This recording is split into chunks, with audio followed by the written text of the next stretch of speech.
Welcome to There's Sometimes a Buggy, Irresponsible Opinions about Classic Film. I'm Elise. I'm Dave, and we greet you at the beginning of a new actor spotlight on Sandra Dee. We'll be discussing The Reluctant Debutante and The Restless Years. After that, stay tuned for another installment of So This Is Sarris, where we delve into the American cinema and look at a randomly selected director entry. Before we get into the films themselves, Elise, do you want to say a few words about our actor? She was your selection. For a very long time, the only role I knew Sandra Dee in, the only way I knew her as an actor was in the Cirque Imitation of Life. That is a good way to get to know someone. So I've seen her in that role many, many, many times. The only other way I knew Sandra Dee was by her reputation, starting with the song in Grease. Character assassination, courtesy of Rizzo.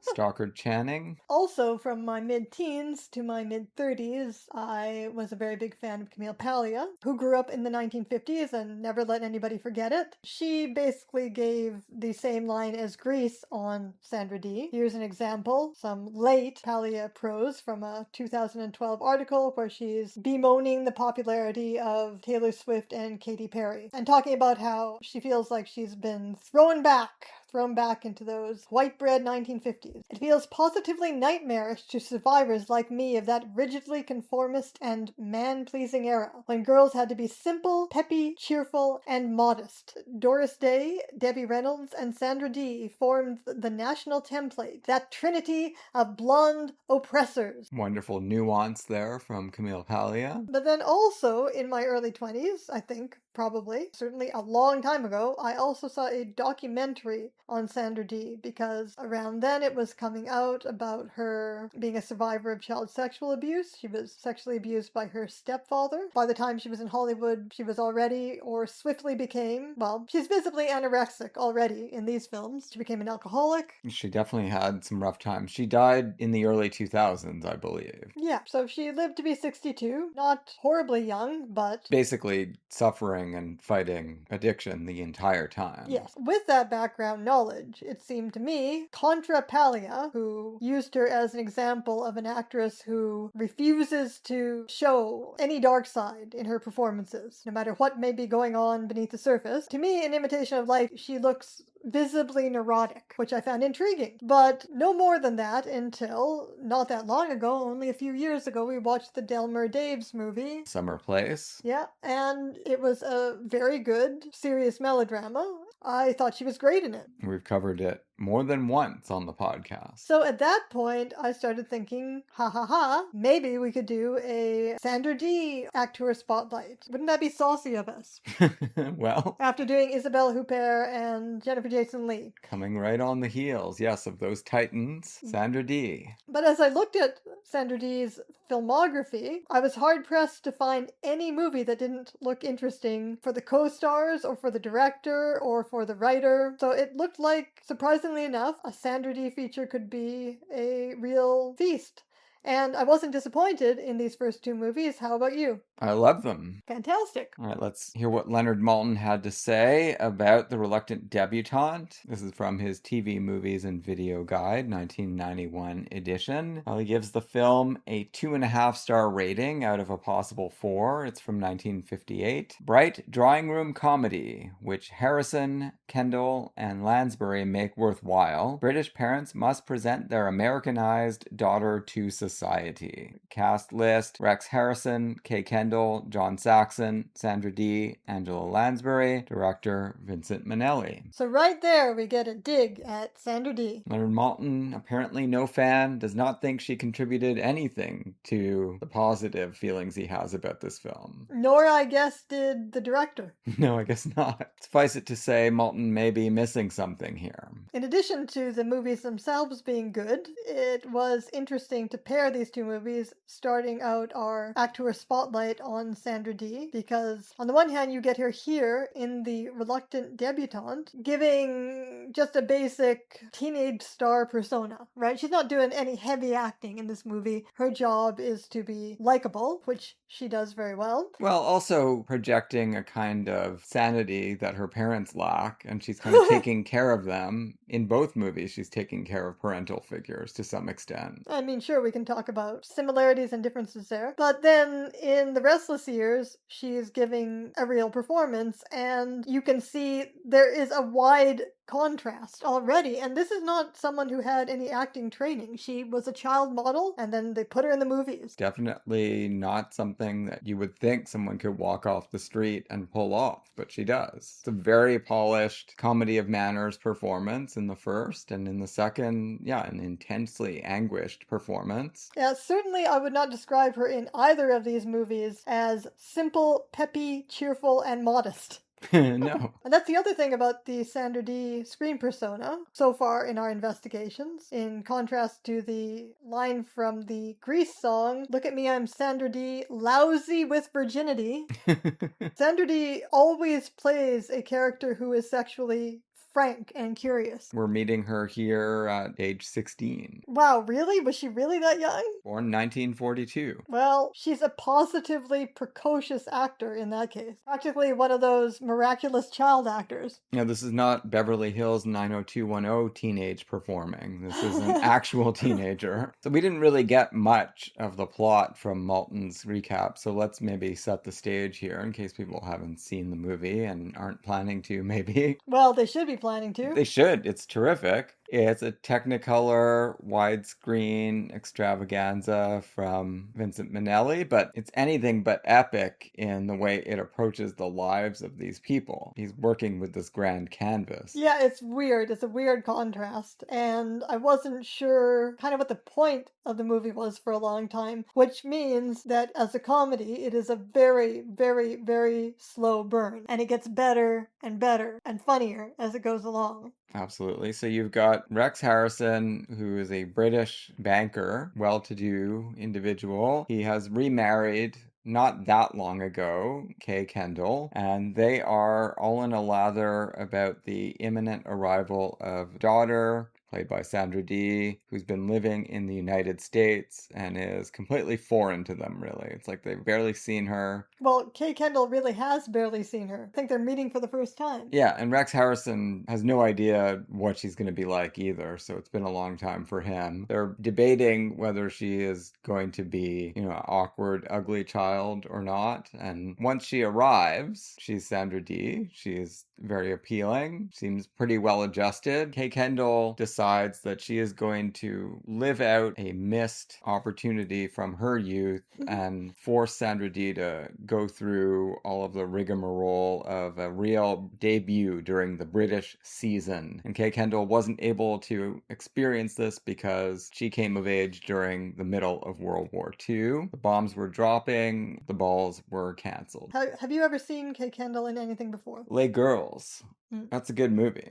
But yeah, Kay Kendall, in the mythos of our podcast, we talked about her a fair bit during our Lily Palmer series because we were going into biography there, and she is the woman that Rex Harrison left Lily Palmer for. Yeah, so we would be predisposed within the soap opera psychology of the podcast to be against Kay Kendall, but she was pretty great. She was terrific in this movie. Rex Harrison has good taste. He does. Talk about soap operas, as we mentioned in our Lily Palmer series. He has this extreme upheaval, marries this new woman, and then immediately learns that she is terminally ill. Which nobody told her. No, they just told her she had an iron deficiency. And so at this point, she's got very little time left to live. Which is extraordinary because she is giving a very physical, energetic performance in this movie. Yeah, probably sacrificing months or possibly years of her life to pull through through this if she already had leukemia.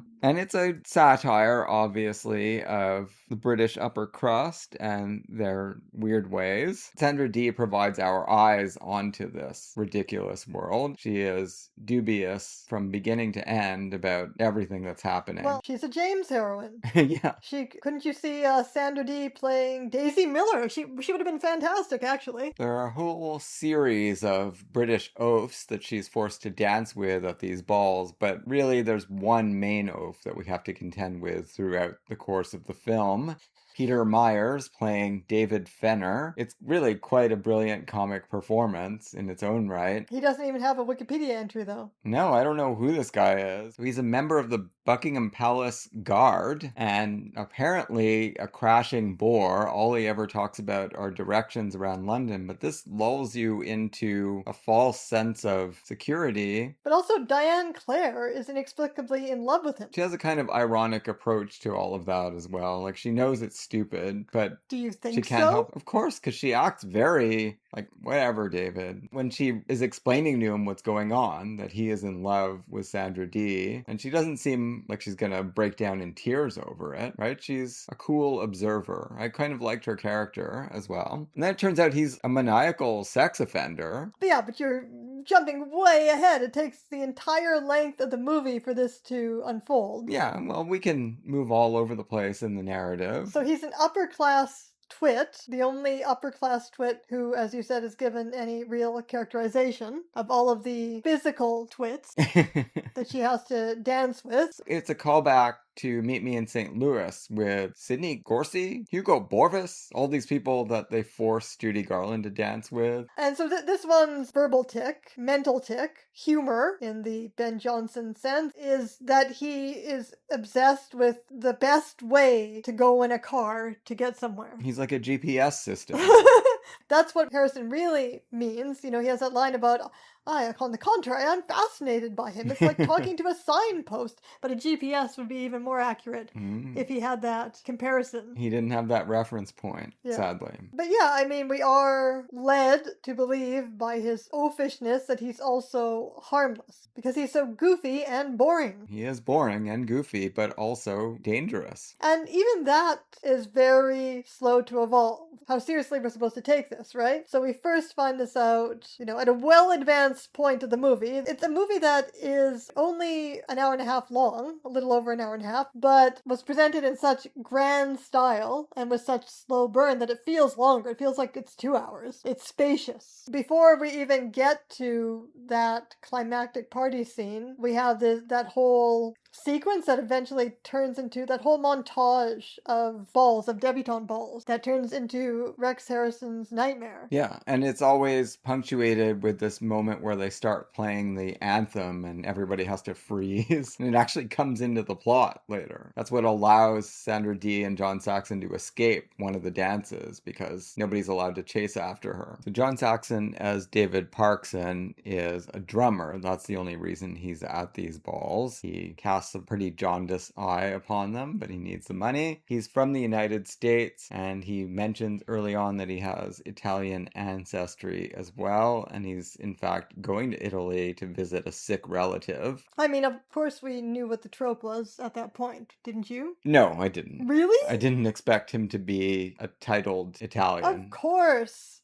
Of course everyone's going to think that he's penniless and low class, and then find out he's really royalty, of course. It's like a How to Marry a Millionaire situation. Well, it's that kind of, fairy tale story. Right. The fact that both of the suitors, the main suitors, are named David, I thought at first seemed like a bit of an unnecessary aspect of the film, but it turns out it's very necessary. This is Chekhov's David. But you could also say that this is classic farce doubling, like in Bringing Up Baby or any other farce you care to name. Right. Sandra Dee is backing John Saxon, and Kendall is backing David Fenner. And just like there's a good cat and a bad cat in Bringing Up Baby, so there's a good David and a bad David, but the parents are very confused about who is who actually comes down to a black box anecdote, right? That seems to involve one David, but is ultimately revealed to involve the other David. Yeah, Angela Lansbury unleashes this upon the social milieu, and the film, she tells a story about how a prominent mutual friend's daughter was found drunk and possibly violated at some kind of big party. Everyone assumed David Parkson, John Saxon, was responsible for it. Well, we find out much later that David Fenner was the culprit. And even when we first learn about the molester proclivities of David Fenner, we're not sure exactly how serious to take it. No, at that point I knew, okay, well, he's the guy that attacked. You got that trope, and I got the other trope. I wasn't sure how seriously to take it because a lot was happening at that party, and this kind of almost felt like it was going on in the background. But, you know, the only thing I understood from it, I didn't know that he'd be involved in that story, but I did know that, okay, well, this is a shell game of characters, and the parents,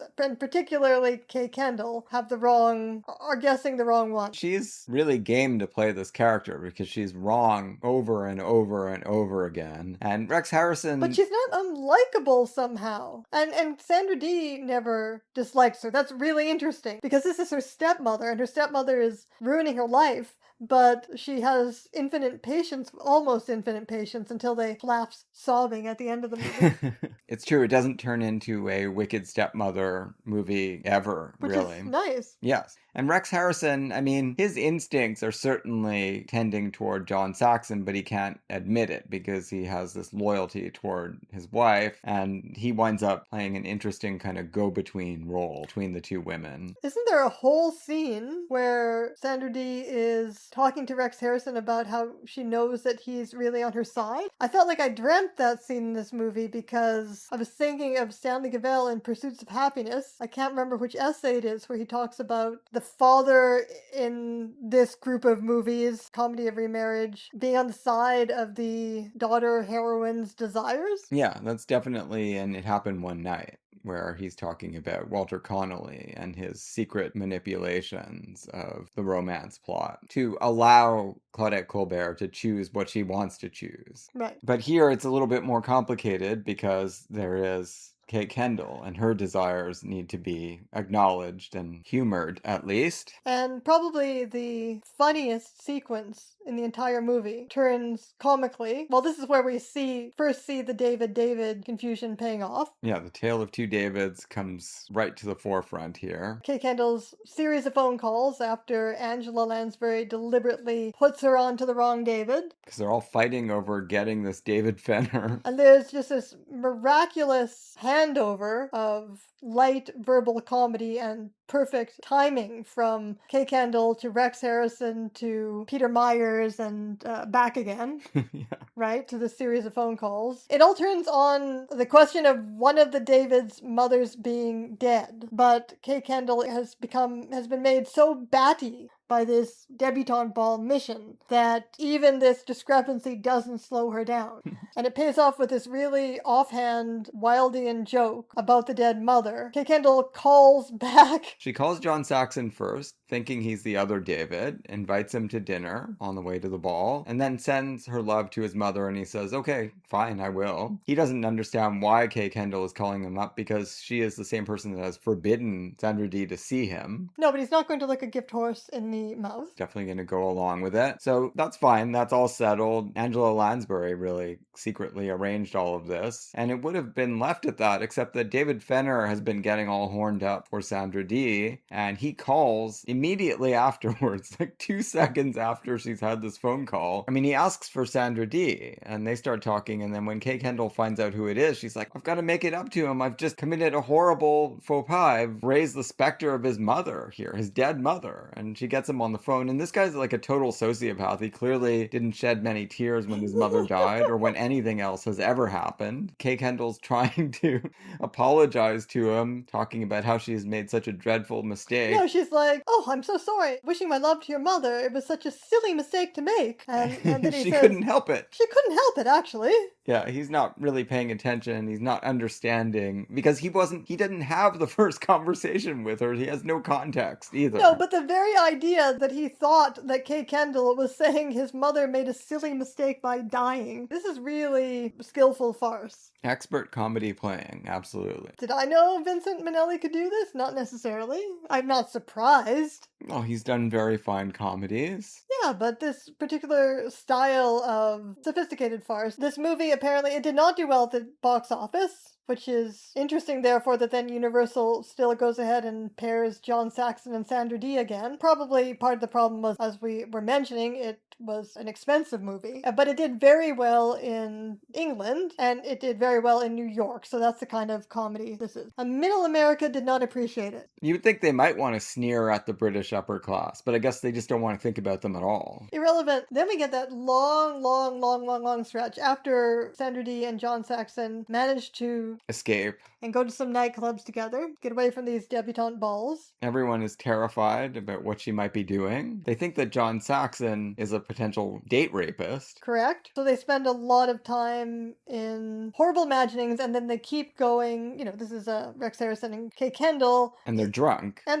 In their flat by themselves, waiting for Sandra Dee, and they want to test out, once she finally comes home with John Saxon, they want to test out if they'll be able to hear, if they eavesdrop from the kitchen, if something goes wrong and, he starts raping her. And that stuff was hilarious. It was very hilarious, but the pinnacle of the hilarity, which I don't know about you, but it of course made me think of Unfaithfully Yours, was when Rex Harrison decides that he's going to perform the rapist role, but his idea of a rapist is out of Victorian melodrama, and he's making these declarations. You wicked thing, you idol, you woman, to a pillow. And that's what he's doing when Sandra Dee comes in. It's one of the most absurd things I have ever seen. Dad, do we need to have a talk? Something wrong here? So yeah, and hasn't been drinking at all. John Saxon doesn't drink either. The kids are very level-headed. The parents are slowly going mad throughout the course of this film. And David Fenner is just mad from beginning to end. I found the scene when John Saxon and Sandra Dee get to spend some time alone together here very interesting in the gender dynamics, because this is something that I think would be considered advanced even in a movie today. It's showing that Jane is very interested in sex if she gets to make the first move. If the man allows her, instead of attacking and smothering her, allows her to make the first move and to express her desire and gives her the space to do that. Yeah, I think they have great chemistry together. I'm glad they were re-teamed for The Restless Years, and I think even some other movies later, but we'll find out about that. Great scene with Sandra Dee is when she's talking about early sexual escapades in the kitchen. Oh yeah, this is the scene that I was talking about, where she says, I like you, Dad, because I think you're secretly on my side. Yeah, exactly. It's wonderful, and not something that you're going to see very often in a movie. Like a movie from the 1950s where the dad talks about, first this childhood quasi-sexual experience, and then, as an adult going to a house where she worked. This was his early sexual experience that his daughter is asking him about. That is strange that it got by the censors even. But she likes this information. No, she loves it. She's not shocked. She's just like, this just gives me a better picture of my dad. But this is what I'm talking about. Like, this is the Sandra Dee persona. This is a young woman who is... She's pretty much unflappable. She's not sleeping with everybody, but she is sexually frank and, unflappable, unshockable, in touch with her desires. Yeah, absolutely nothing like the caricature that you get in The Song from Greece and in writings from Camille Paglia. And knowing that she is 16 in this movie makes it even more astonishing. If this was a 20-year-old actress, because I just wasn't even thinking about her age, because you can't tell. She has total poise. And and the character that she's playing in every scene is the sanest person in the room, right? And she just seems like a little adult. Yeah. Poised and... accommodating, right? I mean, she doesn't want to do these stupid balls, but... yeah, understanding. Like I said, she doesn't throw fits about it. She never turns on her stepmother. She does make it clear, like, I don't think this is going to help me. I don't think this is of any use to me, but all right, fine. I'll go through the motions if you want me to. But of course, when they tell her that she can't see John Saxon, she's not going to obey that either. And why should she? Another great scene for her is when Peter Myers comes over when she's having breakfast Oh, God. and attacks her again. He just cannot control himself. She threatens to scream, but she doesn't actually. Kay Kendall comes in and sees the end of this and just doesn't think anything of it. She's just so happy that he's there. Oh, it's really horrible because the way Sandra Dee plays it, with her whole arms covering her face. Well, yeah, that's what I'm saying. This movie, sure, there's a comedic aspect to... This is a really dark moment. Exactly. This movie does not shy away from... There's an understanding between the film and the viewers that this is indicative of very, very sinister behavior that is going on all the time that women are having to deal with. And even other women who are supposed to be looking out for them are just blind to it. Yeah, she's really angry and upset. And why doesn't she scream and call for help like she tells him she's going to? I mean, I think it's a real question. Probably because she just doesn't think it's going to do much good. And the way Kay Kendall acts with this guy, you can see why she thinks that. She's basing her opinions about him on his reputation, which is he's somehow a catch in the society world that they live in. It doesn't seem to matter what he does, what he talks about, or how he behaves. Yeah, because it gives us a point of view. Nellie gives us a point of view shot of Kay Kendall seeing him attacking Sandra Dee at the breakfast table, and I guess she's supposed to be thinking this is consensual, but even from this point of view shot, where everything's obscured, it still doesn't look normal. No, it doesn't. And she's the one that's been freaking out for most of the movie about the supposed criminal activity of John Saxon. Like, so if she was really genuinely upset about that behavior in itself, she would do something here. But no, what she's concerned about is that this is a guy that is presumably of low origin, and therefore you can think these things about him, that he's a dangerous lecher. But David Fenner, I don't know what he would have to do in order for her to change her mind about what he is in essence. We never see that happen. Eventually, the correct version of the story gets told. True. Is it going to damage his life ever? Probably not. No. He's probably going to go through life talking about directions and randomly getting obsessed with and grabbing women at balls, and nobody's ever going to stop him. So yeah, I mean, underneath this silly farce plot with this doubling convention of the two Davids and the mix-up about who is virtuous and who is vicious, there is a serious look at class and gender. I don't even know, probably Vincent Minnelli looked back on this movie. It never, it doesn't have a big reputation. He probably dismissed it, but that didn't mean that he did not put a lot of care into the implications of the comedy plot at the time, and certainly had top-notch actors working with him. I don't think we would have ever come across this movie in our cinematic journey unless you had decided to do a Sandra Dee Acteurist Spotlight. Yeah, so... Well, I saw this, and I was like, well, there's a Vincent Minnelli movie that neither of us knows anything about, and Sandra Dee's in it, so... Good choice. Another winner from Minnelli? Dave? Yeah, well, they're all winners out of the ones I've seen. Yeah, we even liked the long trailer.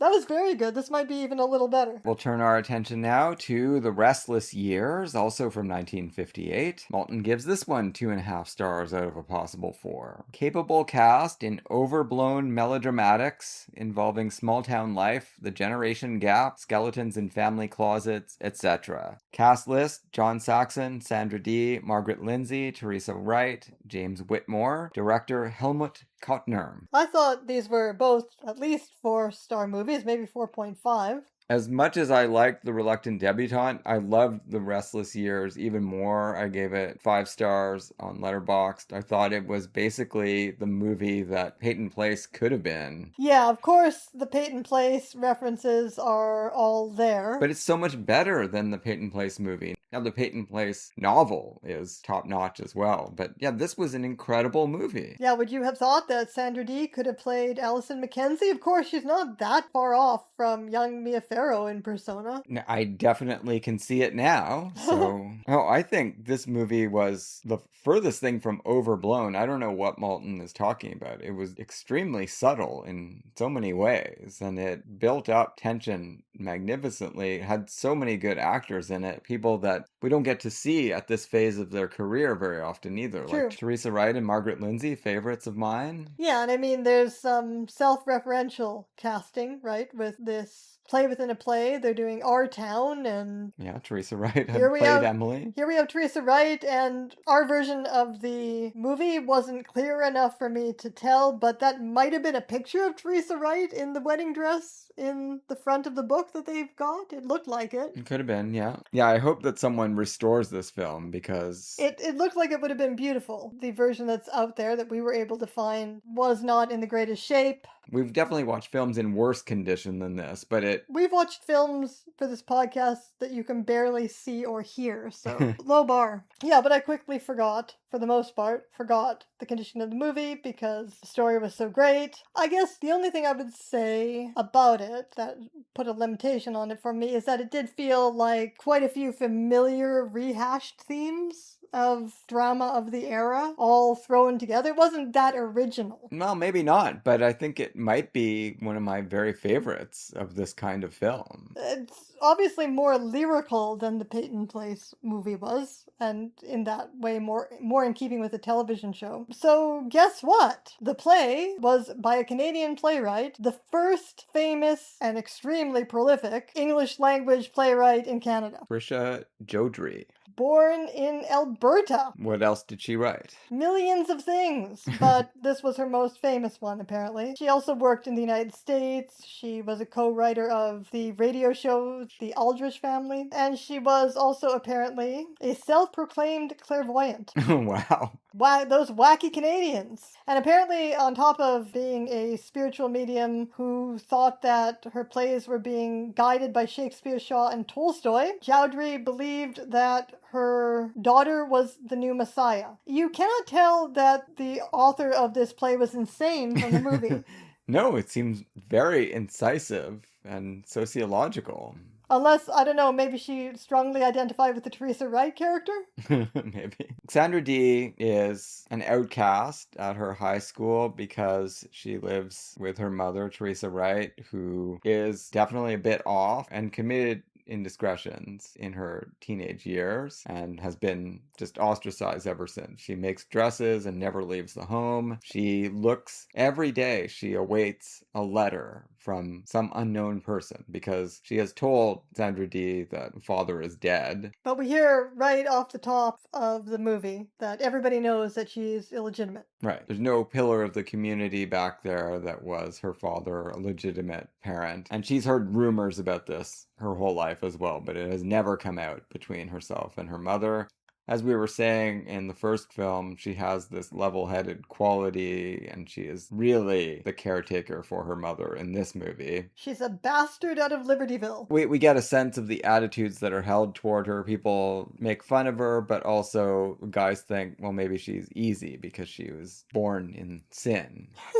And meanwhile, she's wandering around through the woods in these frilly little girl dresses that her mother is still dressing her in. It has a bit of a King's Row quality too, right? Cassandra Tower always dressed differently from all the other girls and was a weirdo and possibly having some trouble at home. Well, what's so nice about this movie, of course, is that John Saxon just takes a liking to her right away and does not let go of that bone. But, in a nice way. He's not putting any moves on her. He just genuinely likes her and likes spending time with her. Yeah, I think he was really good in this movie. Well, he's a weirdo too. He's a more verbal weirdo. Very weird, yes. I mean, we first meet him at a dance where he's trying to pick a fight with various people that we hate, so it's not so bad. But he's standoffish and ornery, there's no question. And even with Sandra Dee, I mean, he speaks out of turn often. He apologizes for it. But again, one of her principal qualities in this movie, as in the last one, is that she doesn't easily take offense at anything. She's used to being outside of things, so she is observant and she is trying to figure things out. And she definitely plays that character very well in both movies. And here obviously the emotional stakes are quite heightened. And I think she really does a great job with with all of the intense things that she has to do. I mean, she's just completely different in this film than in the other one. She is playing a character here. Her scenes with Teresa Wright were magnificent. I loved it. I thought Teresa Wright was incredible as this, very good-hearted person. I mean, this kind of character in so many other movies like this would be handled so differently, right? She would be vicious with her daughter because she's having her own problems, and she's having a very bad impact on her daughter's life because she has all these fears and all these hang-ups, and she is passive-aggressive with her, but she doesn't want to be. It's like certainly not Machiavellian the way it would be in so many other movies. Well, she even tries to be friendly with Will, especially when he comes over and completely puts his foot in his mouth, does like... That's such a crazy scene. I just want to apologize to your daughter. I tried to kiss her before. And Sandra Dee keeps trying to get him to just shut up, and he won't. He keeps insisting, and then he comes home after that and says, "There's nothing wrong with her mother." Meanwhile, back inside the house, Teresa Wright's having a nervous breakdown. Absolute meltdown, yeah. And again, though, it's very muted, right? Like, I mean, it's intense, but she doesn't go on like an extended rant about evil men and sex and all that. I mean, she just has one little burst about how, you'd like him to take you in his arms and kiss you, and then she collapses again. And she doesn't want her neuroses to destroy her daughter's life, and she knows that they probably are, and that's just adding to the burden that she feels. Yeah. And there's just a really nice, I mean, it has this satirical aspect to it, of course. I mean, it's a small town. It's got some comparable stuff in it to Some Came Running as well. Well, there's two sets of parents that we're following here. There's John Saxon's parents with the wife. Her father was a famous author, and so she has... pretensions. Yeah, pretensions. I don't know if you want to call them class pretensions. In the United States, do you call them class pretensions? But she has pretensions, and her husband, she's pushing him to become a salesperson, which he's not particularly good at. No. Because you have to make social connections, and he doesn't like it, and his son doesn't like it either. No, and they keep pushing John Saxon. You're like, you got to make friends with all the cool boys at school, all the rich kids. Why on earth have you become fixated on Allison Mackenzie?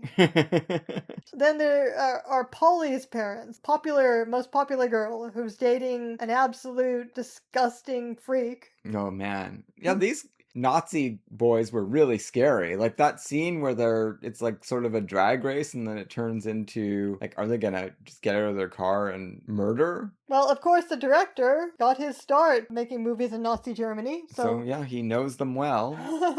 No, that was a terrifying scene. They're sitting in the car. Obviously, Sandra Dee has kind of a calming presence. She doesn't freak out. John Saxon is the one you're worried about. Is he gonna just try and attack all 6 of these football players or what? Now, I know John Saxon is like a martial artist. Like that's... He is, yeah. I've seen him in other movies, like Enter the Dragon. And he does get into a fight in this movie, but not there. Yeah, which is good, because he was not going to beat up 6 guys at once. She does manage to get him to calm down, yes. But for a long time, it seems like there's just so much going on in her life that she's almost indifferent to him being around. He's the one who's pursuing her, but of course, underneath it all, that's not really the case. And one of the positive effects he has on her self-esteem is that she finally tries out for the part of Emily in Our Town. Yeah, well, she's got people on her side. Her teacher, played by Virginia Gray. Her teacher desperately has never seen her act before, I guess, but desperately wants her to play this role. I guess it's just for her own qualities. Yeah, well, she's one of the smartest girls in the school, presumably. Everyone knows that, so they think that she would be up to the challenge. Maybe better than Polly, who's always playing the leads. Can this movie mean anything to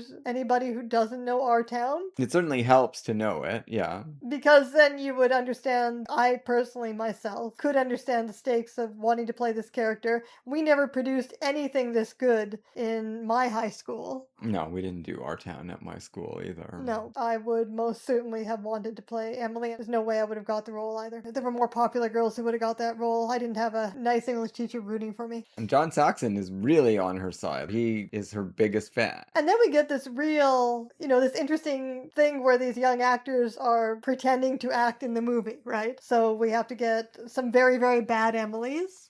And the George, who is the rapist creep, right? I think so, yeah. Although there are a couple guys that look fairly similar. Anyway, I think he's one of the creeps, but the George is only as good as his Emily. So he keeps changing. You know, if he's got a bad Emily, he's falling asleep in the chair. Yeah. But then when Sandra Dee plays opposite him, he actually comes to life and gives a real performance. No, he's actually a good actor. And we see Paulie giving a decent performance, an intelligent performance. Yeah, it's not ludicrous that she's been the lead in other things. The movie really does some interesting stuff with Polly. So she's played by Luana Patton. She's dealing with a lot at her home as well. And that scene where Sandra Dee is over visiting and they have to both stand mute in Polly's room and listen to this monstrous fight between Polly's parents, it's really good. It becomes this moment where, is it gonna turn them into best friends forever, or is it going to send them off in totally different directions? Well, yeah, unfortunately, that's what happened. And it's the mothers who are the problem in each one of these families. Well, okay, possibly, but, Margaret Lindsay turns out to be amenable to reason. In the end, yes. I was happy to see that. I didn't want her to stay a caricature throughout the film, and she doesn't, right? I mean, she's rescued from the ignominy of being just this one-note character who's only concerned about social prestige. And I guess Polly's mother is... She's got, multiple problems. True, but country club life is not all it's cracked up to be, as much as Margaret Lindsay might want it. Polly's mother is actually living it and is not very happy with it. She does not think much of Alan Baxter, her husband. But he does at least go to his daughter's parents' night. Can you imagine a high school where everybody is this excited for their parents to come to parents' night? Well, we didn't grow up in small towns. Not, me never, and you not in high school. I guess that's true. I guess in a small town, if your parent doesn't come to parents' night, it's pretty embarrassing. Yeah, probably is. And Teresa Wright has never gone, and this is going to be the first time. And those scenes where she's being gently led into the gymnasium by her daughter, who's soothing her and trying to keep her on an even keel. Again, the teacher, Miss Robson, steps in and does her best as well. And everything seems like it might work out, but then Polly springs her big surprise on the assembled teens and parents. But this is one of those clarifying fights, like in the Royal Tenenbaums. Yeah, that's true. Where after the conflict becomes externalized, some people at least come to their senses. Thankfully, no dog has to die either. Well, the authority figures are all on the side of the Nazi. Of course they are. And that's where the people who are not part of the elite start to realize how ugly it is. Yeah, Margaret Lindsay really is like, fuck, do we want to join these people? No. What have I been thinking? My dad wouldn't have liked this. No, he was a writer. The great writer. Let's go back to Cleveland. If you can still get that supermarket manager job, great.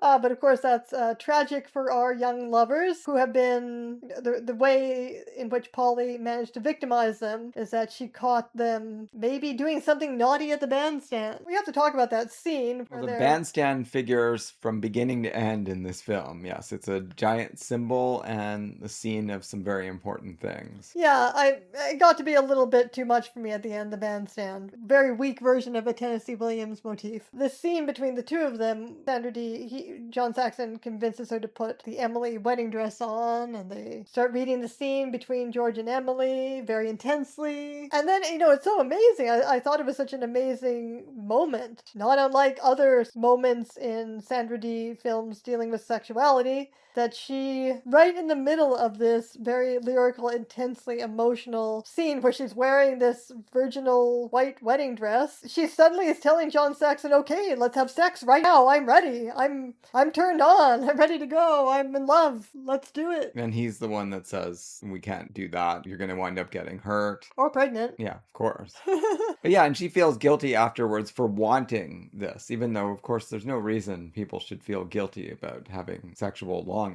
But we understand where the film is coming from, that she has been raised to think that this is what Rizzo does. This is a bad girl. Yeah, but then we see him, there's this ambiguous image because we see him walking toward her afterwards while she's changing out of the costume. This is what Polly's spying on, but we don't actually see how it resolves, although later they insist that nothing happened. Right, and presumably nothing did. But the fact that she wanted something to happen is what haunts her, or what is causing the problem for her at that point, because she's looking at the world through a perspective very heavily colored by her mother's fears and neurosis. And the failure of birth control. All of this is gone into in A Summer Place. Yeah. But it's not like her movies are not dealing, frankly, with teenage sexuality. No, they're definitely... This was a very horny movie. So I actually put Gidget as one of the movies that we're going to watch. I haven't seen it, so I really don't know what it is. It's the movie on which her popular persona is based, so I put it in here among all these other more interesting looking movies because I wanted to see if that could explain where the "Look at Me, I'm Sandra Dee" reputation comes from, or if, by this point I feel it's likely, or if even in Gidget there will be something more interesting than that reputation suggests, right? Yeah, that's probably a reasonable expectation, but we will find out in the course of events as they unfold. But yeah, her acting in this movie is very, very sensitive and very controlled, very nuanced. It's extraordinary for somebody this young who has not had any training. Very moving. Anyone who's grown up in a family where you have concerns about your parents' state of mind, that is beautifully rendered here. Every single scene worked for me. I thought it just blew me away by how much I loved it. Oh, that's amazing. Everyone contributes. James Whitmore I thought was great as Ed Henderson, the reluctant salesman they've moved 17 times, John Saxon says, because my father fails everywhere he goes as a salesman. And this is his last chance. They've sent him back to his hometown, figuring at least there people are going to let you sell them some air conditioning. Even that fails because John Saxon just can't play nice with the local Nazi boys. But yeah, the dynamic between John Saxon and Sandra Dee in this movie is just very, very lovely to watch. Really natural and terrific. I feel like she could have been another Jennifer Jones. Of course, the timing is wrong because anybody who becomes a young star in particular in the early 60s, nobody's going to want that by the late 60s. Yeah, it's a problem because there's such a cultural shift. Yeah. 100%. It's as hard as the transition during the television era. It's as hard as the transition from silence to sound. But then also there's a kind of natural limitation put on her career by the fact that she looks like a doll, like a Skipper doll that came out of a box. Yeah, well, I guess we'll see. We're not going to go too far into her life with the movies that we've got, the first 6 here anyway. Didn't I put 6 more later on the schedule? Yeah. I did a part 2, right? Yeah, I think only a year or 2 away we're going to have part 4, 5, and 6. I was like, Dave, you can't believe how interesting these Sandra Dee movies look. Well, now you believe it. I do. Well, we're all going to find out together. Did you get any more detailed information about the director? It doesn't seem like he made that many movies in Hollywood. All Wikipedia says is that he made 2 films for Universal, this one and A Stranger in My Arms. Sandra Dee is also in the latter. However, Wikipedia says neither of them received critical success, and Kautner was unhappy with the lack of creative freedom, so he returned to Germany. I don't understand if Sandra Dee just was in an endless string of unsuccessful movies. I don't understand why they kept casting her. Of course, Imitation of Life was not unsuccessful. It was very successful, and so was A Summer Place. Right, so they just kept trying, but they were certainly putting her in quality movies right from the start. And not just Universal, but MGM as well. So I don't know how Sandra Dee got that lucky to be given these quality roles so early. Maybe she impressed in her very first film, Until They Sail. I don't know, because we haven't seen it. But it seems like directors wanted to work with her, and the studios were willing to give her difficult roles. We are reaping the benefits 70 years later. Welcome back to So This Is Sarris, our director this week. It's our second time in a row in the Far Side of Paradise. That's tier 2 in the Sarris book. Preston Sturges, 1898 to 1959. And we'll go through his filmography, just the italicized films that Sarris picks as illustrative of whatever argument he's intending to make. Spoilers, 9/10 of them are italicized, so I don't know how that puts you in the Far Side of Paradise. The Great McGinty, Christmas in July, The Lady Eve, Sullivan's Travels, The Palm Beach Story, The Miracle at Morgan's Creek, Hail the Conquering Hero, The Great Moment, Mad Wednesday even, but that's it. Not Unfaithfully Yours for some reason. Fool! Usually in this space, we read the entire Sarris entry on a director, but in this case, it's 4 pages long, and we don't want to try your patience to that extent. Or our voices.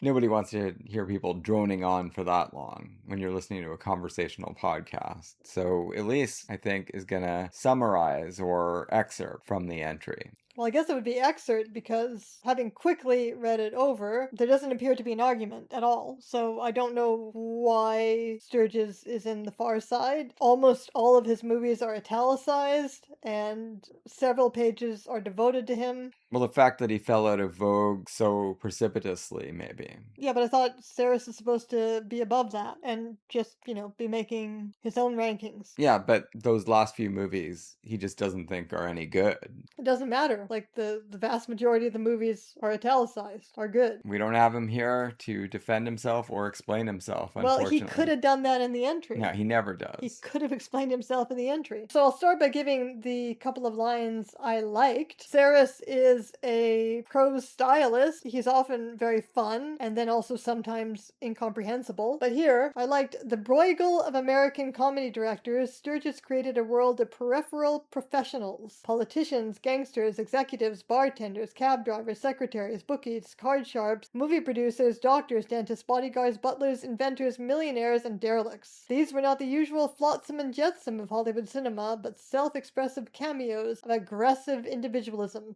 So those are 2 lines that not only sound nice, but actually say something of substance about Sturges. I'm sure it's not anything original to Sarris. I'm sure it's original to the Cahiers writers, like pretty much everything that turns up in Sarris's opinions, but anyway, something interesting and substantial gets across there. Certainly, Sturges is renowned for his use of character actors, his stock company, who played a lot of those aggressive individualists. So the things I would object to, it starts out by saying acknowledged as the foremost satirist of his time. Maybe that was the case, but I don't think that's how Sturges is thought of now. Satire doesn't seem to me to be the most fruitful way of entering into his comedy. I don't think that's his primary viewpoint. To me, this is just cowardice. Any writer wants to take a comedy writer or director seriously. They call it satire because that makes it serious and substantial. And I don't think that's at all necessary for Sturges. What's necessary for Sturges is that his, as I've said many, many times about him when we talk about him,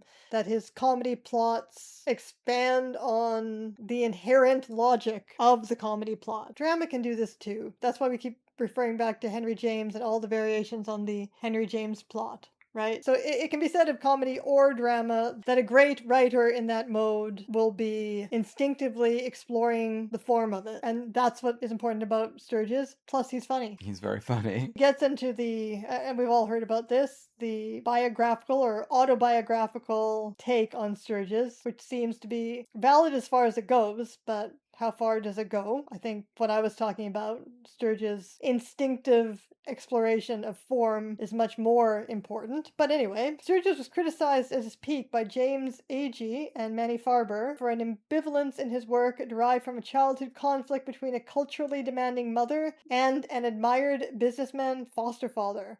This unusually Freudian analysis of the director's work, unusual that is for its time, sought to explain the incongruity of continental sophistication being challenged by American pragmatism. Sturges himself was seen as an uneasy mixture of savant and wise guy. On the one hand, his extreme literacy, rare among Hollywood screenwriters, enabled him to drop words like ribaldry and vestal into their proper context without a pretentious thud. On the other, he seemed unwilling to develop the implications of his serious ideas. Now this, I'm like, here again, I want to strangle somebody. This is such garbagey bullshit. On the unwilling to develop the implications of his serious ideas. Okay, first of all, what are you talking about? Which serious ideas and where were they not developed? Okay, but also he's a comedy writer, so why would he have to do that? Are you not going to put him in the pantheon unless he can also write drama? But he can. Yeah, he certainly can. We talk about moving scenes that occur in Preston Sturges movies. Well, not just that, but he did write drama screenplays. Yeah. But you don't need to do that. You don't have to prove by writing drama that you have serious ideas. You don't have to have serious ideas. It's not important if you're a director who is primarily a formalist. any ideas that you have are the ideas that belong to the form and the intelligence of the form that you are a master of. A huge percentage of the films that he made are wonderful playgrounds for the mind. So I don't think that there's any need to apologize for them on the score that they don't offer anything to think about. Sure, but also, where? Can you think of any obvious case in a Sturges directed movie where he is unwilling to develop the implications of his serious ideas? No, I have no idea what he's talking about, unless he's saying that the ending of Sullivan's Travels is a cop-out or something. I don't know. Speaking of Sullivan's Travels, we'll jump ahead to that paragraph. Sullivan's Travels, a Swiftian glimpse of Hollywood and its occasional flirtations with social consciousness, is generally considered the most profound expression of the director's personality. So here we get Sarris doing a move where he suddenly jumps into the objective third person, and he no longer seems to be expressing his own opinion or even giving an opinion on the general opinion. He's just giving the general opinion. He's just doing a Donald Trump. People are saying... is generally considered the most profound expression of the director's personality. Dedicating the film to the world's clowns and mountebanks, Sturges forthrightly defended the muse of comedy against the presumably more serious demands of society. Okay, alright, if you want to put it that way. It's not exactly what he's doing, though. I think he's saying that they are compatible.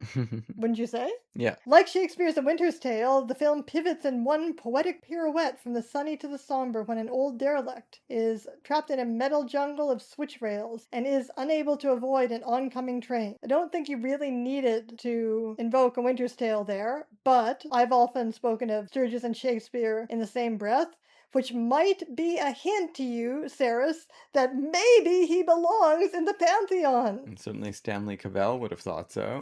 Yeah, I guess that's all I really need to comment on. So there are two main things here. There are a lot of kind of gestures to either make Sturges serious, for example, as a satirist, although, again, how he's a satirist isn't really explained anywhere, but to make Sturges serious by making him a satirist or complaining he's not serious enough without either his seriousness or his not seriousness being actually argued for. It does not speak well for Andrew Sarris's seriousness as an artist.